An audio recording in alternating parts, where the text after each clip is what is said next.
Howdy. With this video, want to go over what we're going to be working on when we get back from spring break, or if you're wanting to get a little bit ahead over spring break, you can go ahead and do that. It's kind of nice. We're going on to page 2 of our class schedule. When we get back, there'll be a midterm review exercise due on that Tuesday, the 18th. That's just a short review of the course so far. I'm just asking, is there anything else needed on the course to be successful in it, or anything else I could be doing that might help you out a little bit. But then after that, we're getting into the medical essay. I'm going to start with journals 7 through 9, which will kind of get you going on topics. And hopefully have a final topic on Wednesday the 19th. It's just kind of normal to have to work through a couple of topics to find a good one for this essay. Then after that, we'll be outlining the essay, working on an annotated bibliography, and then working on the essay itself. And that'll carry us about halfway through the rest of the semester. Then we'll be working on essay number 4 after that. So that's kind of the schedule, basically. There we are. For the medical essay, you're going to go to the content page and just go to essay assignments. And you'll see the annotated bibliography assignment and the medical research essay assignment.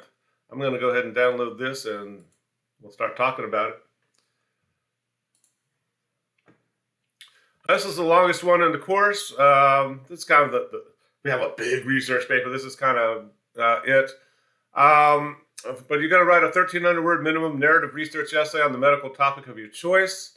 But the way it's going to work is you're going to tell someone's story dealing with that medical topic and then inserting the research into the context of that person's story.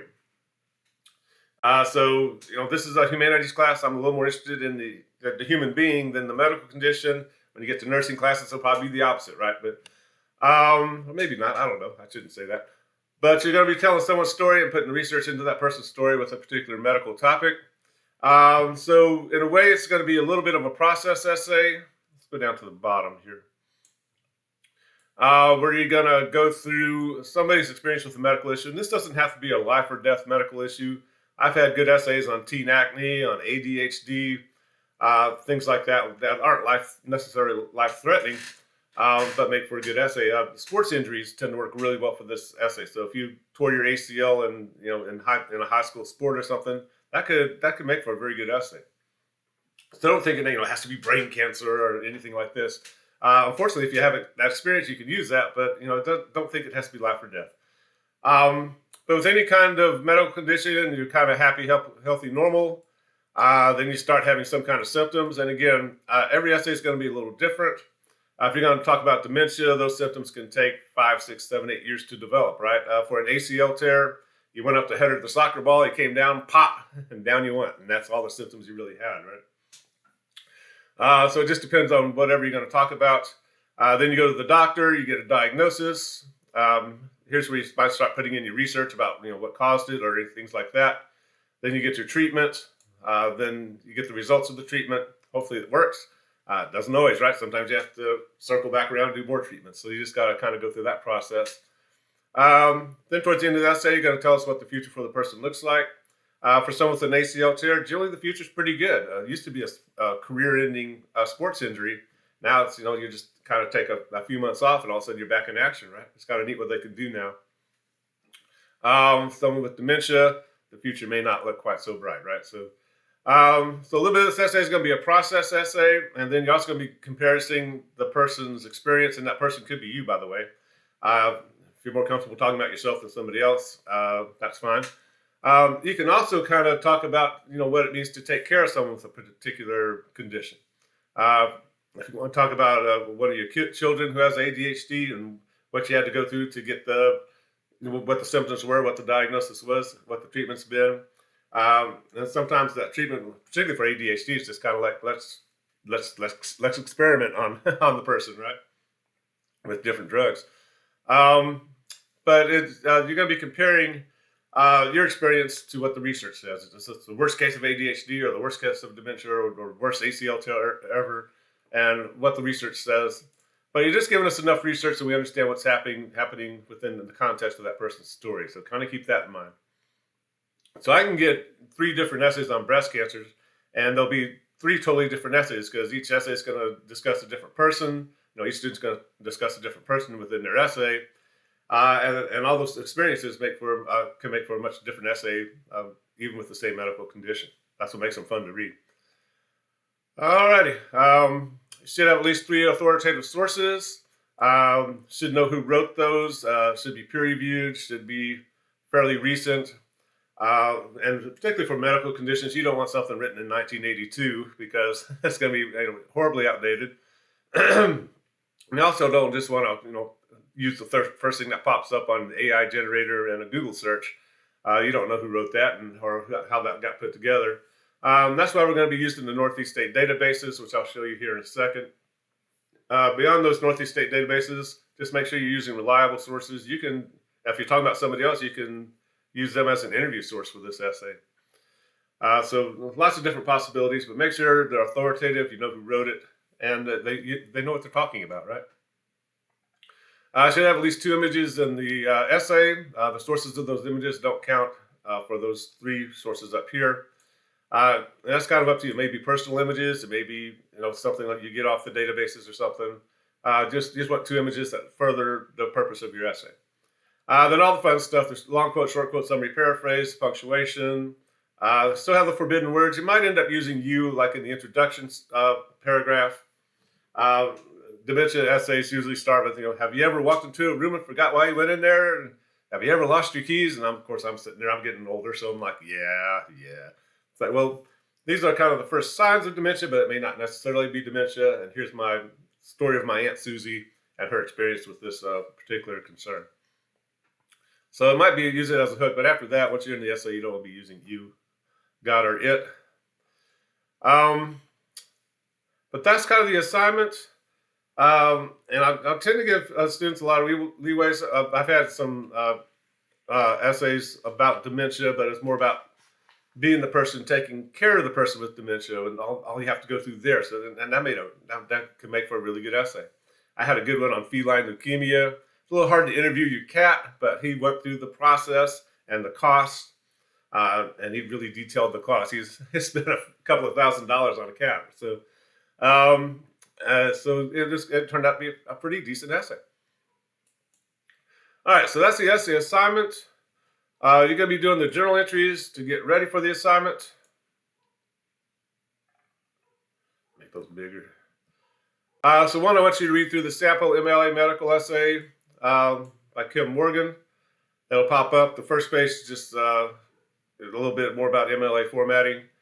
But then it's a sample essay talking about dementia, and but focusing on someone's story and putting the research into the context of that story. So then I'm asking you, what do you think about that? Is that a neat way to examine both the medical issue and someone's experiences? It's a neat way to get into a medical topic like this. If you're a nursing major, you may be like, I want to know more about the disease. I'm sorry if a person's going through it, but I want to be more focused on the actual concern. It's up to you. But I want you to respond to that essay. Make sure you make it to 150 words. Something like dementia can be a difficult topic. It can be a little broad. It's hard to cover, 8, 9, 10 years of a person's life in any detail. And 1,300 words sounds like a lot, but when you get into it, it's generally word count's not a problem for most students. But just want you to comment on it. Obviously, it's a sample essay, so it's going to be fairly decent. But definitely want you to notice the MLA formatting and things like that happening within the essay as well. Number 8, I want you to talk about the possible topics for the MLA medical essay. Just let me know what you're thinking about. I'm happy to kind of say, hey, I'd avoid this topic, or hey, this other topic sounds really good. Also, I'm probably going to work on narrowing topics. Probably the dementia that like Kim Morgan does in that sample essay. I'm going to try and get you to narrow that down within a specific time frame. Instead of trying to tell 10 years worth of material. That's a little too much. You can see that essay gets a little long on Morgan's part. And just what other sources, reliable sources, can you find out there other than databases? So just I want you to kind of think about some topics. And the last one, I want you to go to the Northeast State databases and find 3 possible topics for your MLA medical essay. Then I want you to create properly formatted works cited page entries for those database entries using the citation generator. To do that, we're going to go to the Northeast State homepage. Get away from those sponsored sites. But make sure you're getting outside of D2L. We're going to the Northeast State homepage. You're going to go all the way to the bottom of the page. I'm not sure why they hide the library like this, but they do. But all the way to the bottom, and you'll see library, and you'll click on that link. Then once you're in the library, they got a bunch of tabs. We're going to go to the online databases. And you're going to see there's 128 databases. We're not searching all of those. We're going to go to the H's, to the health databases. So just click on H. And you got health and medicine and health and wellness. Those are the two I want you to go to. There's other ones, obviously, but you want to be careful. Sometimes these are doctors talking to doctors, and we're not going to understand the language, or at least I won't. So if you go in there and use one of those databases and quote it in your essay, I'm just going to type in, I have no idea what you just said. These are doctors talking to doctors. The health and medicine, health and wellness are both databases designed for high school and college students doing research on medical topics. So it's going to be geared a little bit more towards our level. I prefer the health and wellness database, but you'll just click on that. You can type in the disease or concern you want to research. You can also come down here to diseases and conditions. And we'll go to lung cancer. One, you'll get an overview, and you can use this if you want to, but really want you to start looking down at kind of some of these reference entries. Particularly Gale Health and Wellness online is a very good one. Again, that's designed for high school, college students researching medical topics. The Relay Clinical Education is a good one. Let's click on this one. And the nice thing about these databases, they're peer-reviewed. You have an author, who reviewed it or who wrote it. It's pretty recent. And it's a fairly comprehensive discussion of lung cancer. Eventually, if you're going to do small cell lung cancer, you probably need to research that in a little more detail.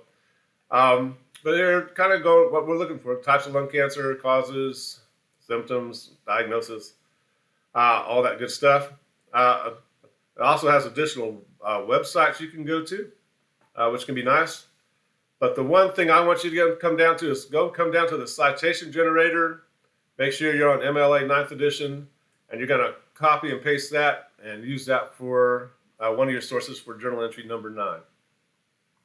So the databases kind of start doing your works cited space for you, which is really nice, right? And I want you to do that for 3 possible sources. So that's one of them. I went too far there. If you want to come to this Relay Clinical Education, click on that. One reason I'm not asking for a lot of different sources for this essay is they tend to start saying the same thing over and over. And I don't want you to use 8 sources just to have that kind of saying the same thing over and over. This one's getting a little dated maybe, but has some good information. You might end up using this one for an image in your essay. And you're just going to look through these different database sources. But again, you're going to come down to the citation generator and copy that, and that'll be your second entry for journal, or second source for journal number 9. And I just want you to do that for 3 different sources. Show me you can use the online database and use the citation generator in that database. One other assignment we're going to be working on is the annotated bibliography. Let's see if we can get to it. That's going to be under essay assignments. And what you're going to do for the annotated bibliography is kind of expand on journal number 9. And you're going to list at least 7 sources to research for your MLA medical essay. Eventually you may say, I may not use this source in my essay, but I want you to show me where you're getting your research from, that you're finding research. If you've got a super narrow topic and there's no research out there, you got a little bit of a problem, right? Generally, it's the other way around. There's so much stuff out there. How are you going to make sure you're finding good authoritative sources instead of just random people on the internet? But to do an annotated bibliography, You're going to give the works cited entry properly formatted. Whoops, sorry. I should have clicked on the source there. The properly formatted works cited entry. And then after that, you're going to give about a 50-word blurb telling us what that source says about your topic and how you might use it in your paper. It's fair to kind of give the blurb and at the end say, I don't know, I may not use this in my essay because it's repeating information from another source, or it may be a little too dated, or whatever the problem might be. But you're going to do that for 7 sources. If you're going to do a personal interview, that can count as one source for your annotated bibliography, but you want to have that blurb below it telling us who the person is and why you're going to use them in your essay. Definitely want to kind of avoid just random quotes from people.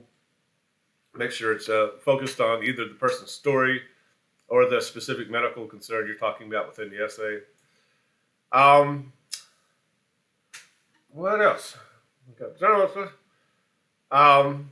The midterm you'll find under, it's not a midterm, it's a midterm review exercise. And again, that's what's coming due Tuesday when we get back. Just some questions about the course, just want you to answer the questions and let me know if there's anything I can be doing to make the class a little bit better for you. But start thinking about topics for that MLA medical essay. If you're kind of wavering between a couple of topics, send me an email saying, hey, I'm thinking about doing this or this, and I'll be happy to offer my commentary. And sometimes I might just say, hey, please don't do this topic, and you're just going down a dark alley that other students have gone down and never come back from. I've done this quite a few times, so I'm happy to offer commentary about topics if you're working between them there. I think that's all I wanted to say. Hopefully everybody's going to have a good spring break, get some sleep, get some relaxation in there. But don't forget, we're coming back for the rest of the semester, for the second half of the semester. So be sure to let me know if you have any questions, and we'll talk to you later. Bye-bye.